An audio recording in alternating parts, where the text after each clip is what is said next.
sol de la mañana. Son las 7:35. Buenos días, Marilena. Buen día, Julio. Muy buenos días a todos. Bueno, lo primero, que descanse en paz, maestro Papa Molina. Luego de una vida útil, tanto como hombre de familia, como hombre dedicado a su país, a través de lo que fue su pasión, su misión de vida, su oficio, la música, como compositor, como instrumentista, como director de orquesta, cuánto le agradecemos. Al igual que como hombre de familia que dio un ejemplo de hombre entregado a su esposa, a doña Josefina, mi niño, nuestro abrazo de solidaridad, destacada folclorista, y a sus hijos, solamente por mencionar uno, José Antonio Molina, director de la Orquesta Sinfónica Nacional. 94 años, murió de cáncer de próstata, y aunque no murió de COVID, murió en tiempos de COVID. ¿Qué significa esto? Mayor dificultad para superar el duelo, porque no podemos recibir ese abrazo de familiares y amigos que tanto ayudan en esos momentos que nos toca, en los que nos toca despedir a un ser querido.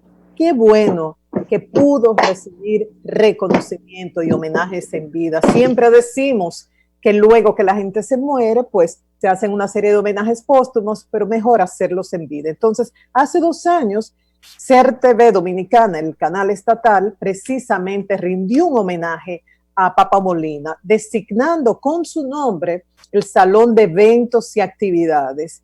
Y en esa noche, su hijo, José Antonio Molina, dirigió unas palabras en honor a su padre. Y solamente voy a leer un parrafito de lo que dijo, que resume bien la parte de hombre de familia que fue el gran maestro Papa Molina.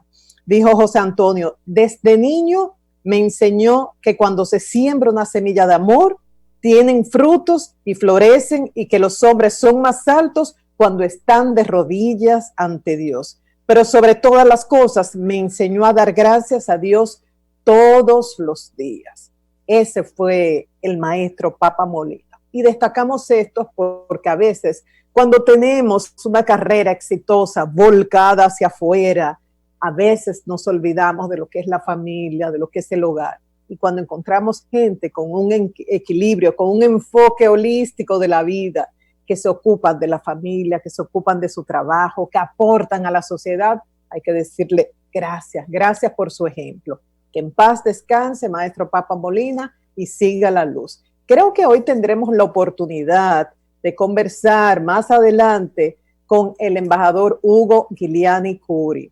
Y esto a propósito de un encuentro que tuvo recientemente con los editores de la revista Vogue, de la edición británica. En unos minutos voy a hacer unos comentarios y en unos minutos nos vamos a conectar vía telefónica. Lo importante es que en el anuncio que hizo la embajada de ese encuentro, de esa videoconferencia, dice que luego de esa desfavorable publicación se inicia una relación con Vogue que va a aportar al turismo dominicano. Qué bueno que hemos podido dar pasos para convertir esta crisis en una oportunidad. Sobre esto y sobre la posibilidad de la vacuna que se está desarrollando AstraZeneca, Oxford, vamos a hablar con el embajador en unos minutos. Antes de eso, destacar, por lo menos a modo de titulares, Lea, en lo que conectamos con el embajador, una advertencia que hace la Organización Mundial de la Salud.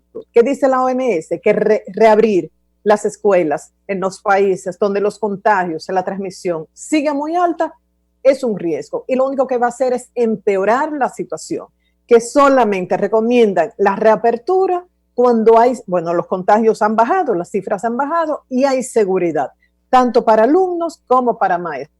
Ustedes saben que el presidente Donald Trump ha insistido que se pueden abrir las escuelas, que ese virus desaparecerá. Entonces, ojo con esta situación. Esta advertencia la hizo el director de emergencias sanitarias de la OMS, Mike Ryan.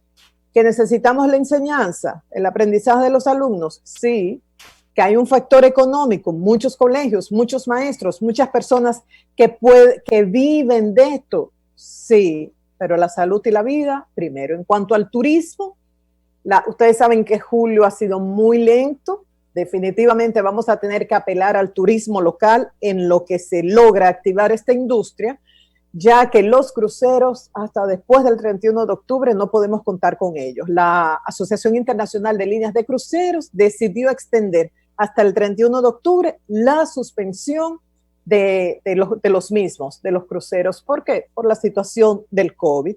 Dicen que no es prudente reabrir las rutas ahora, que es una situación muy difícil, que están conscientes de cómo esto afecta a la industria y que si las condiciones en Estados Unidos cambian, podrían iniciar unas rutas cortas y modificadas antes. A las personas que han comprado ya para cruceros en el mes de octubre, les han ofrecido o reembolso total o darles un crédito mejorado. Entonces, Eury, Julio, ya, bueno, Julio no está acá, pero Eury, ya sí tenemos en línea al embajador en Reino Unido, Hugo Giuliani Curi. Vamos a conversar con él a propósito de esta reunión que tuvo videoconferencia con editores de la revista británica Vogue y un poco de la vacuna. Muy buenos días, señor embajador, ¿cómo está? ¿Nos escucha? Muy bueno, sí, te estaba escuchando. Sí. Muy buenos días a todos ustedes, viejos amigos míos. Lo único que me han abandonado, o yo los he abandonado. Pero somos amigos de siempre, no importa que estemos separados un tiempo, somos amigos de siempre, señor embajador. Yo sé que sí, es una broma. Usted sabe que cuenta con la amistad de Julio, de Eury, María Elena, que estamos aquí ahora, así y el resto del equipo. Señor embajador, gracias por aceptar esta entrevista y nos gustaría que nos dé detalles de esa videoconferencia con los editores de la revista Vogue británica, luego de aquella publicación en la que se destacaba basura en la República Dominicana y bellas imágenes de otros países.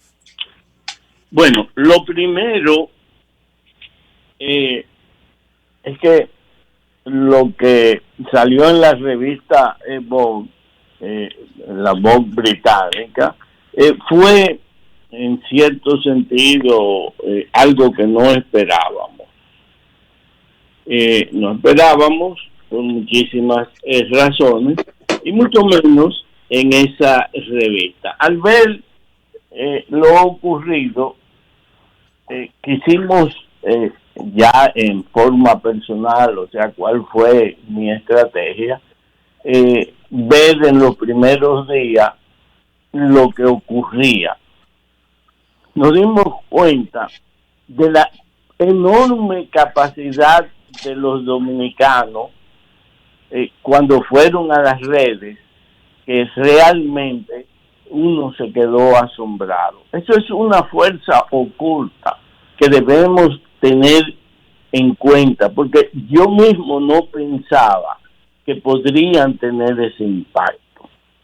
Al conversar con los editores de Vogue, fueron ellos mismos que me dijeron, pero esto ha sido una cosa enorme, nos sentimos, se sintieron, como diría, es difícil de definir la palabra, no me sale ahora la palabra en español, pero se quedaron asombrados. Entonces, obviamente, como embajador, tenía que contestar. Pero los diplomáticos tenemos que saber manejar ciertas cosas, y una de ellas son las relaciones humanas. No podía yo entrar a una discusión con ellos, sino todo lo contrario. Pero tenía que buscar algo. ¿Cuál fue la falla de ellos? La falla de ellos es que esto fue un concurso para promover la belleza de los países. Y era lógico entonces que nuestras fotos, nuestras imágenes estuvieran en esa misma línea y no la excepción. Identificamos esto y por ahí pudimos no hacerle una crítica a Vogue, porque ustedes saben también que cómo son ustedes como periodistas, yo no hago nada con ponerme a discutir. Si María Elena o Julio, cualquiera de ustedes tiene un criterio, va a ser muy difícil para mí cambiarlo. Entonces yo tenía que buscarle la forma y más bien hacerle una observación, que fue lo que hicimos. Ese fue un punto muy importante que se logró más bien en el primer párrafo de esa carta. Nos hicimos entonces una pregunta. La pregunta fue hacer ver que nuestras bondades como país eran mayores que las cosas malas que tenemos. Entonces, yo no podía tampoco tapar el sol con un dedo. Y por eso apelé a aquello que dijo Cristóbal Colón: la tierra más bella que ojos humanos hayan visto. Sí. Señor embajador, se han integrado también Cristian Jiménez y Anibel Carrosario. Yo sé que todos tenemos muchas preguntas, por eso a mí me gustaría hacerle una pregunta muy puntual sobre la videoconferencia, ya que leímos o resumimos su carta. Usted habla, dice la embajada, que luego de ese encuentro que fue amigable, surge una relación que va a beneficiar al turismo en la República Dominicana. Entonces, mi pregunta concreta es, ¿ellos reconocieron su error, el destacar la basura nuestra y las bellezas de otros? Y si ofrecieron una especie de desagravio. Esa es mi pregunta concreta. Correcto. Ellos se sintieron que algo no habían hecho bien, que es lo que te señalé hace un momento. Era un concurso donde iban a destacar las bellezas de cada país. No era un concurso para mostrar cosas feas. Entonces eso lo reconocieron. Lógico, yo lo que hice en esa conversación fue buscarle ser amable. Acuérdense que hay una relación, como ellos ven a un embajador, y entonces fui sumamente amable. Hablamos de Cambridge, dos de ellos yo me había estudiado de dónde provenían esos dos editores, y ellos eran graduados de Cambridge. Entonces hablamos de una conferencia que yo una vez di ahí, de que mi hermano fue fellow en Cambridge, y ya eso fue en esa conversación logrando un lado positivo. ¿Qué me dijeron ellos? Que Vogue iba a venir aquí en forma más continua y que nos darían un apoyo en nuestro sector turístico. Tienen que tener en cuenta, y se lo mencioné a ellos, dos cosas. Uno, República Dominicana, a través de Oscar de la Renta y de su primera señora, que fue editora de Vogue norteamericana, en Norteamérica,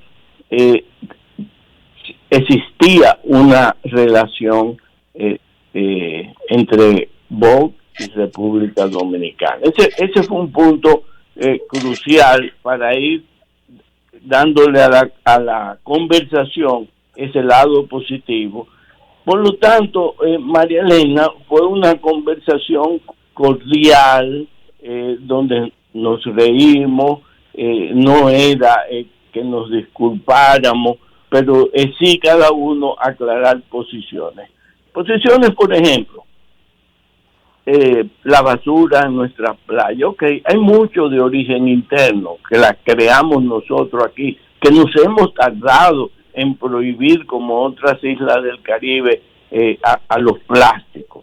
Pero también algo que yo tenía muy en mente, y fue una iniciativa que tomé en Londres en la Organización Marítima Internacional, para tratar de que esa organización que cuida de los océanos, específicamente del petróleo que se tira en los océanos, y también sobre lo que se conoce como agua de lastre, que es la que botan las embarcaciones en su trayecto. Entonces, yo presenté en esa organización hace unos meses una iniciativa de que se incluyera los plásticos y el sargazo que nos están afectando. Era una cosa innovadora y eso indudablemente va a tomar un tiempo, pero también hay que controlar los plásticos y los contaminantes que nos vienen desde fuera. Si ustedes van, por ejemplo, a las costas de Enriquillo, se darán cuenta que hay unas corrientes que van a caer ahí con cantidades de desperdicios, que no son desperdicios creados por nosotros. Entonces, ellos entendieron eso y vendrán al país en forma más frecuente, y yo estoy seguro que nos van a ayudar, porque ustedes saben la penetración que tiene esa revista. Y hay que tener en cuenta que también es algo, nuestro turismo va cambiando y moviéndose a un segmento de mayor capacidad económica, y Vogue tiene como segmento de mercado fundamentalmente a ese tipo de personas. Entonces no me podía perder en eso. Ellos se dieron cuenta y lógico, como dije hace un momento, yo no podía tapar el sol con un dedo, e indiqué claramente que sí, que nosotros tenemos problemas de carácter ambiental y que yo mismo esperaba que esto fuera un llamado a nuestras autoridades sobre ese tema, pero no solamente a las autoridades, no también a nuestra educación. Hay que volver a cuando yo me eduqué, a moral y cívica. Hay que enseñarle a los jóvenes muchas cosas. Otras dos preguntas para el embajador sobre este tema. Bueno, yo más bien quería referirme al interés que tendría República Dominicana por las vacunas que está desarrollando AstraZeneca con la Universidad de Oxford, señor embajador. ¿En qué está esa situación? Gracias por tocar el tema. Esa ha sido una preocupación, particularmente quien te habla cree que la única solución a esta pandemia será la vacuna. Yo no creo en abre y cierra. Abre y cierra es un dilema que tendremos en el mundo eternamente. La vacuna va a ser la solución. Da la casualidad que el laboratorio AstraZeneca y Oxford University son los líderes, los que van ahora mismo a la delantera en esta vacuna. Entonces, estar allá el grupo latinoamericano, lo que le llamamos el GRULA, hemos estado haciendo averiguaciones y visitas, etcétera, y la realidad es que en esta primera fase en que ese laboratorio producirá en diversas partes del mundo donde tiene laboratorio, los 2.200 millones de dosis, miles de millones de dosis, ya han sido asignadas.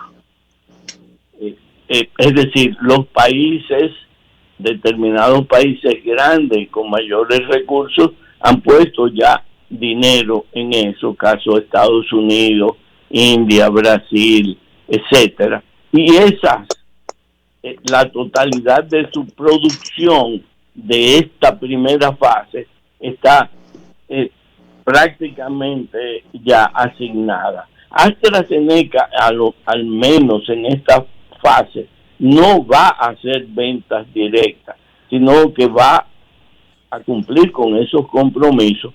Y entre esos compromisos está lo de COVAX Gavi. COVAX Gavi son fundaciones que tienen como objeto de que por lo menos el 20% a través de ellos de la población mundial sea vacunada. Entonces ya COVAX tiene una asignación. Ajá. Embajador, ¿cómo nosotros accedemos a esa posibilidad porque le escuché como que nos quedamos fuera en esta ocasión. Esa es una preocupación que tengo. Entre los 75 países que han manifestado interés, aparte de los grandes que ya te mencioné, sino 75 países que le han manifestado interés a esta fundación ACOVAX, no estamos nosotros. Entonces preocupa porque indudablemente, y eso hay que tenerlo en cuenta, no solamente será esta vacuna de Oxford, vendrá la China, vendrá la de Pfizer, que es alemana, pero habrán líneas. Ustedes saben lo que es una línea. Cuando uno hace línea para ir a buscar algo. Sí, claro. En este caso habrán líneas. Entonces, ¿dónde estamos nosotros? Pilas. ¿Adelante en la línea, en el medio o atrás? Yo no quisiera que en este caso estemos a la cola. ¿Cómo pasó con los para hacer la prueba con los reactivos estos que no consiguieron o que no conseguimos en ninguna parte por la demanda que hubo? Por lo tanto, para contestar tu pregunta, yo creo que las autoridades de nuestra salud pública deben comenzar a hacer compromisos, a contactar y hacer compromisos con los que están siendo los líderes en este proceso, que son los tres que le acabo de mencionar. Finalmente, señor embajador, ¿qué tiempo entiende usted que le toma a la economía mundial recuperarse? Se habla de 2, se habla de 3 años. ¿Usted qué tiempo entiende? Y para las nuevas generaciones que no sepan por qué le estoy haciendo esa pregunta a un embajador, estoy hablando con uno de los grandes economistas dominicanos. Señor, es gobernador del Banco Central, entonces no es al embajador que me estoy refiriendo. No es al economista. Sí, adelante. Mira, Julio, la gobernanza de esta crisis a nivel mundial ha sido malísima.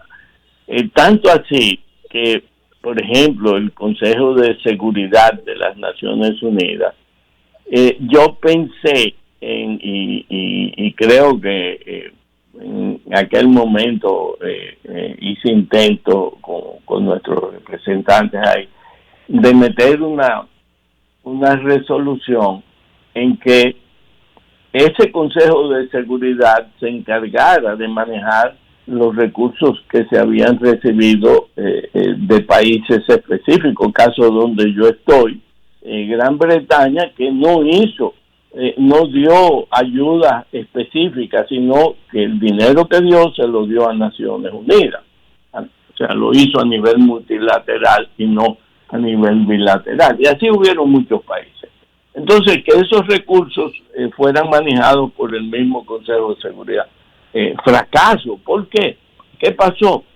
China y Estados Unidos, en una pelea que han tenido en este tiempo, no se iban a poner de acuerdo en el Consejo de Seguridad, y cualquier iniciativa que tomáramos iba a ser una iniciativa fallida. Y yo acepté ese razonamiento y por lo tanto ni siquiera sometí la iniciativa, que sí la hicieron otras personas, creo que un expresidente, no me acuerdo si fue el mexicano o chileno, y también fracasaron por ese problema entre Estados Unidos y China. Acuérdense, en este caso, que algunos países tienen poder de veto en ese organismo. Lo otro, que es una falla enorme, es el caso de la Organización Mundial de la Salud, quien era, se supone, la organización que tenía que estar al frente, y también resultó ser fallida. Pero ¿cuántos años nos toma la recuperación, embajador? La recuperación será larga, por ejemplo, cuando ustedes están oyendo que ya pospusieron para octubre algunas cosas, eso era lo que había que esperar. Y cuidado si eso no se extiende hasta fin de año. Por ejemplo, caso nuestro en materia de turismo, no esperemos viajeros europeos aquí hasta por lo menos hasta fin de año. Quizás los primeros que nos lleguen serán de Estados Unidos y Canadá, pero no de Europa. Nosotros ahora mismo tenemos cantidad de impedimentos para entrar en Europa. Entonces, lo adecuado sería que el mundo y las organizaciones internacionales pudiesen, ¿no verdad?, ser más efectivas. Yo particularmente tengo mis dudas en ese sentido por la demostración que han dado desde que se inició esta enfermedad en China, que fue realmente en diciembre del año pasado. Fíjense que cada país ha tenido que adoptar sus propias políticas, poner sus propios recursos, etcétera. A lo interno, y eso es algo que quizás no muchos estén de acuerdo conmigo, y a pesar que yo fui el gobernador de la crisis, el que tuvo que tomar una crisis en sus manos para volver a estabilizar y hacer crecer nuevamente al país. Sin embargo, ahora en mi pensamiento en una crisis como esta cambia mucho, y yo creo que nosotros vamos a tener que tener políticas monetarias expansivas, tenemos que incurrir en déficit, porque la realidad es que cada uno de nuestros países tendrá que adoptar sus propias y defenderse, propias políticas y defenderse con los recursos que tienen.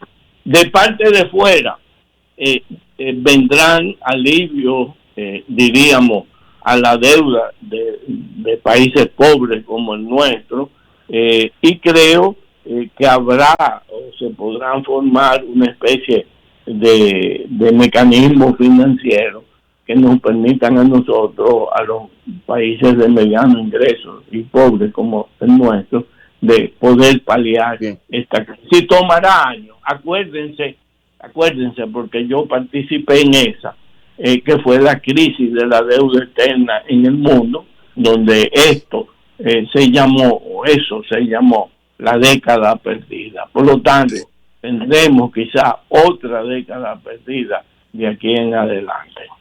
Señor embajador, al economista también. Sí. Usted está en Inglaterra, aunque Inglaterra no es parte de la Unión Europea. La Unión Europea dio un ejemplo en la forma en cómo todos los estados se unificaron para enfrentar los efectos tan duros de esta crisis. ¿Qué piensa usted de eso? Y si usted cree que América Latina podría tomar un camino parecido, o América completa. Sí, el problema, y eso lo saben ustedes, es que el líder en América, en este caso Estados Unidos, está teniendo posiciones que son poco comprensibles para muchos de nosotros. Entonces, el haberse perdido ese liderazgo que no solamente ejercía su influencia sobre esta zona, sino también sobre Europa y otras partes del mundo, esa ausencia de liderazgo indudablemente que nos va a afectar. Yo creo, por eso le hablé, de que nosotros tenemos que pensar en nosotros mismos y con nuestros propios recursos seguir adelante en esto. Y por eso hablé de las políticas expansivas. Bueno, pues muchas gracias al señor embajador dominicano en el Reino Unido, don Hugo Guiliani Curi. Muchas gracias, señor embajador. Gracias. Mariana, concluyendo entonces. Sí, muchísimas gracias, señor embajador. Bueno, concluyo diciendo lo que él afirmó, que la revista Vogue vendrá al país y que hubo más o menos de manera amigable, él manejó la situación como diplomático, pero un compromiso de apoyarnos en lo que es la promoción del turismo. También en cuanto a lo de las vacunas, dijo a ponernos las pilas, esto lo digo en mis palabras, porque dice no debemos ser los últimos de la fila. O sea, ahora no estamos incluidos en la lista de las vacunas de la Universidad de Oxford. Y en cuanto al tiempo que nos tomará recuperarnos, No dijo una cifra exacta, como le preguntaba Julio, pero dijo que será larga. Que no esperemos, por ejemplo, turistas hasta finales de diciembre, que tomará tiempo recuperarnos económicamente. Con esto concluyo, Julio. Cambio y fuera. Gracias, María Elena. Gracias, embajador. Gracias, embajador. Gracias, señor embajador. Gracias.